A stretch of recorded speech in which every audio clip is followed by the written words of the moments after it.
Emily, thank you so much for being here with us today. Let's do it. Hi. Hello. Thank you so much, Jesse.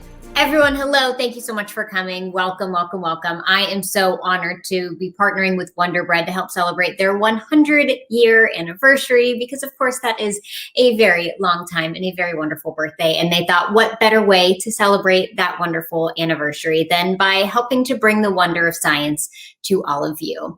Now, 100 years is a very long time. When they first started, sliced bread wasn't really a thing. They were the first brand to popularize the selling of sliced bread, which is really cool. And the name Wonder Bread comes, you'll see some balloons later, and I have some balloons on my shirt here. The name Wonder comes from the founder who saw a hot air balloon and was filled with a sense of wonder. And so that's how they named it Wonder Bread, which I think is really cool. And so now, before we get into some of the experiments, I wanted to bring in our guest from Wonder Bread. Azrael from Wonder Bread. He works at the Wonder Bread Innovation Center. Hi, Azrael. How are you? Hi, Emily. I'm doing good. Great. Thanks for coming in. Can you tell us a little bit about what you do at your job with Wonder Bread? Well, what I do here is we develop the breads, for instance, the breads that you find in the supermarkets. So as a team, the team comes and gives us ideas, gives us a description of what they're looking for. And we put prototypes together, and then we go through focus groups and see if it's something that will be successful. So how did you become a baker for Wonder Bread? Well, when I was very young, I used to bake a lot at home, cakes, cookies. So when I had an opportunity to go to baking school, I did not know there was such a school at the time. When I went there, I actually loved it. I actually enjoyed it.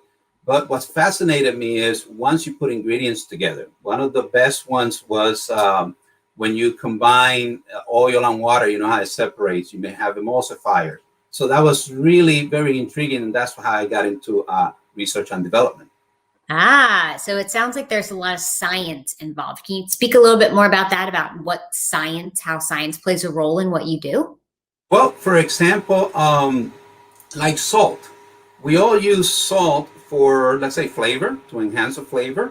Well, when it comes to breads, not only is for flavor, but as you put bread, when you make bread, you let it rest on the counter or you put it in a hot box. If you don't have enough salt in there, salt will control the yeast activity that actually allows the bread to rise before it goes in the oven. So the salt controls the osmotic pressure on the yeast. So that actually helps quite a bit in maintaining that, and it also improves the strength. Let's say how your dough is when you're making bread, it's kind of elastic. Well, when you add salt to your bread, it actually makes it a little bit stronger. It makes that gluten a little stronger, so it helps more with gas retention properties. So that salt will actually do other activities. I had no idea. I love salt. That's very fascinating. There's so much science involved, even in baking. Now, I know that it looks like you're at work. Can you tell us a little bit about some of the machines that you have around you and behind you? Well, the machine behind me, that one is, you know how you go to the supermarket and you squeeze a loaf of bread? And because that's basically how you determine if it's fresh. Well, this machine actually tells us, it mimics what the consumer does at the supermarket. It tells us if the bread is soft enough. So that's how we actually determine if we need to do something else to the formula, to the recipe, to see if it actually helps. So we want to make sure that as the consumer grabs the bread, they're very satisfied with the softness, what they're used to. A professional bread grabber. That sounds very important. Now, do you ever have recipes that don't go the way that you'd like? Any recipes that might fail? Well, in research and development, it's all about trial and error. We actually do learn quite a bit from it. We just don't get the product on the first trial. Sometimes it takes us multiple trials to actually get the bread to where we need to be. Depends on the recipe. So we actually have to, we could do maybe 20, 30 different versions of a formula. And that's the way we actually get to it. So we learn from it. We actually improving the flavor, the volume of the bread, the softness. We have to look at all of that. I love that. And I think that sends such a great message about science, because I think a lot of times growing up, we have this misconception that so much of scientific discovery and invention is a light bulb moment where you think of one thing and all of a sudden everything is solved. But usually the way science works is just like what you said, Azrael. It's a process of trial and error where you're learning along the way. It's little itty bitty incremental progressions of making sure something is better and perfecting it along the way. Correct. Right. Well, thank you so much, Azrael, for joining us. We're going to hop into our own science experiments. But thank you so much for telling us about the science of bread. Yeah, you're welcome. Thank you. All right. Okay. So I told you today's theme is all about magic and science. And this was inspired by some videos that I've seen going around online recently. I am really big on TikTok. I love TikTok. TikTok is one of my favorite platforms to use to tell people about science. And so I want to share some videos with you. And then as you watch these videos, just start asking questions in your head. Is this a magic trick? Is this just a trick? Or is this science? So I'm going to go ahead and share some of these with you. Now, this first one is just a video that I have done. Oh, here's a very cool, remember when we were talking about fire and weightlessness? This is an image of, on the left, that's a flame here on the ground where we have gravity, where that flame is long and skinny. And on the right, that's what it looks like when it's in space. That's what a fire looks like, a little flame looks like in weightlessness. It kind of looks like a ball, which I think is really cool. Okay, so check out this video. And remember to ask, is it magic? Is it science? Or is it a trick? Okay, so I saw this wild TikTok where this guy put a battery in a glass of salt water and then explained some scientific nonsense about how the ions in salt created a little water tornado. I recognized this as tomfoolery and recreated it by supergluing a paperclip to a skewer, putting that on a Dremel, and stirring a glass of water. It's not science, it's just in reverse. All right, here's another video. Take 2 metal balls and put them inside of limes. Then get compressed air, turn it upside down. That means it's going to shoot out freezing cold. There it is. You can see the freezing cold juices going onto the metallic balls there. After they're nice and cold, you're going to take them out and put them in some popcorn kernels. So take the first one. It's very cold. Be careful with that. Put it there. Take the second one. Put it there. Now, while they're still cold, you're going to put the cap on the lid of popcorn. So now those 2 metal balls are entirely trapped in the jar on top of the popcorn. Now you're going to try to get the popcorn kernels to come up almost like they're popping and pop around the balls. And then look what happens. Look at that. Isn't that amazing? They turn yellow. It's so weird. All right, now check out this one. Take your keys and drop them into a glass container. Then fill it up with water.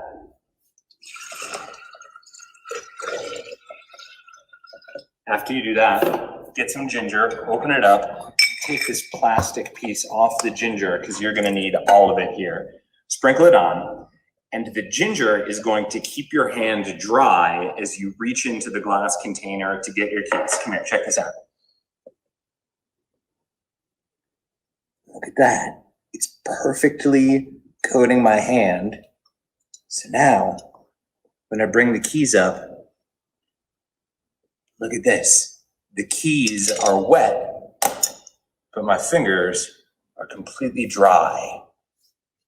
Okay, so now that we have that in our heads, now that we've seen those, let's go ahead and start our own science demonstrations. And when you're seeing those, when you see something like that online, always ask, is it science? Is it a trick?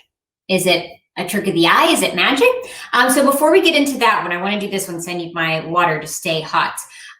Look at this metal piece that I have here. Do you see that? You see how it says hot? And this is just one continuous piece of metal. And this is a very special metal. This is called nitinol wire. Now, nitinol wire is really cool. I'm going to stretch it out here. And now let's see what it looks like. it doesn't, it's hard to see with my lights, but now it's just kind of all mangled and no longer says hot, right? So watch what happens when I put it in hot water. Now, nitinol wire is very special. It looks like a trick, right? It looks like a magic trick. See how it went back to saying hot? It looks like a magic trick, but here's the thing. Nitinol wire is very special. Nitinol wire has a different crystalline structure above and below a certain temperature. And so if you twist it to make it say something like hot at a certain temperature, it's going to stay that way. And then when you stretch it out, just like this, just like I'm doing here, you can stretch it out and it'll stay that way because it's no longer hot, right? But as soon as you get it hot again, I have this hot water in this bowl right here. As soon as you get it hot, it goes back to the structure it was formed at when it was really warm, right? Because it has a different crystalline structure above and below a certain temperature. And I'm telling you, it looks like a magic trick, but it's just science. You can do this again and again and again. So now let's go back to the magic tricks that we saw in those videos, right? Okay, so he said use ginger. Well, I got this from the grocery store and I thought, okay, I'll test this out. When you see something like that, if it looks safe enough, you can get adult supervision and test it out yourself and say, okay, well, it should be simple enough to test. I have ginger here. I'll just pour it in water. And already I'm noticing it looks a little different than what he had, because look what's happening. It's mixing with the water. It's not staying on top like what he was doing, but he said he used ginger, right? Was it a trick? And now look, you can see the top. I mean, it smells very good, but there's no way. My hand is completely wet. That didn't work at all. So now I'm thinking, I tested it out myself. It didn't work. Did he try something really unique? Did he have a different kind of ginger? Or was he trying to trick me, right? And so I found out what he really used. This is called Lycopodium powder. Now, Lycopodium powder is really, really cool. It's used in many different science demonstrations.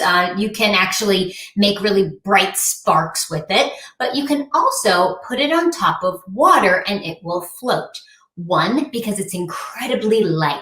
It's a very, very light substance. It's also, the grains are so, so small that if you put your hand in it like he did, it'll completely coat your hand like a glove.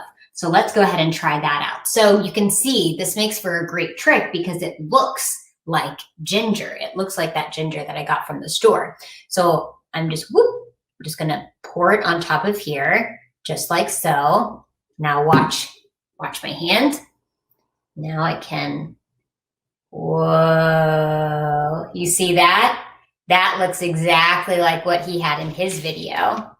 And now I take my hand out and my fingers are completely dry. That's Lycopodium powder for you. So when you see a video, ask, are they trying to trick me? And if so, what's the trick? I always find it so much fun to try to debunk these, to try to figure out what's actually going on here, because the science is really interesting. I think it's really, really fun. Okay, so let's go ahead and try to make our metal ball turn into a different type of color, right? He made his metal ball turn yellow. I'm gonna try to make my metal ball turn orange. I think it'll turn orange. Now, I don't have to do much to mine. I think I'm just gonna make a wish on it and maybe give it a kiss, and then we all just cross our fingers and our toes and see if that works. But here, I've got my bowl of popcorn here. Nothing, no tricks, no bowl, just a bowl of corn. And I'm gonna go ahead and put it in here, and I'm just gonna shake it, shake. Oh, do you see that? How did that happen? Was it magic? Was it a trick? No, it was science. So this is a ping pong ball. It's incredibly light. This is a metal ball. It's really dense. It's really heavy, right? And so when I set this up, I put my really, really light ping pong ball on the top here, and I just cover it up. I just cover it up with corn. And then, so now You don't see it. You don't see it anywhere. And then when I have my metal ball, I'll put it right here. And then when I shake it, the light ball is going to rise to the top, whereas the dense ball is going to start to sink to the bottom, right? Just like air, light things that are not very dense want to rise, and things that are really dense, they want to fall because of gravity, right? So we can do this again, where I just, come on, bring that ball up, go, go, go, go, go, go, go, go, go. Just like that. It's not magic, it's science. Okay, and so now what we're going to do is we're going to make a self-filling balloon. And we're going to do it using the magic of, or using the science of yeast. Now I'm getting my own magic and science mixed up. So yeast, as Azrael was telling us, is a very important ingredient in bread. And it's a very simple organism that wants to eat sugar. And when it eats sugar, it goes through a process called fermentation, and it makes carbon dioxide bubbles and some alcohols and some other things. But the carbon dioxide bubbles are the really, really important thing here. And that's what makes breads and other pastries and stuff really fluffy and airy. So I have some water in this bottle, and I'm going to add some yeast. I've got 1 packet here. I'm going to go ahead and add two packets of yeast. And then after I do that, I'm going to add some sugar for the yeast to eat, because the yeast is hungry and it wants some sugar. So let me mix that up a bit, make sure that's all stirred in. Okay, beautiful. We're going to add some sugar because we know the yeast is hungry, and I'm going to mix that in. And now I'm going to put my balloon right on top. All right. And now we'll have to wait maybe 10 minutes for this to really take effect, because the yeast takes its time. The yeast takes its time. You got to be patient with this one. All right, so we got that all set up. Keep your eye on the balloon and tell me when you see something happen.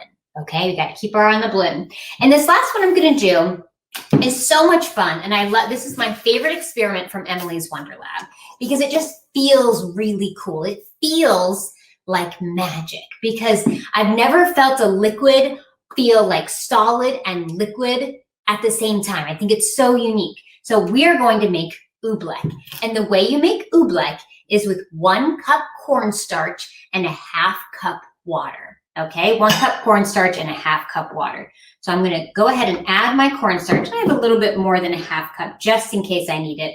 The recipe here isn't super perfect. You might want to tweak it. You know, as Azrael said, sometimes you need to iterate over the course of many different experiments. You need to do a series of trial and error. So I'm going to go ahead and add maybe a little bit more water here.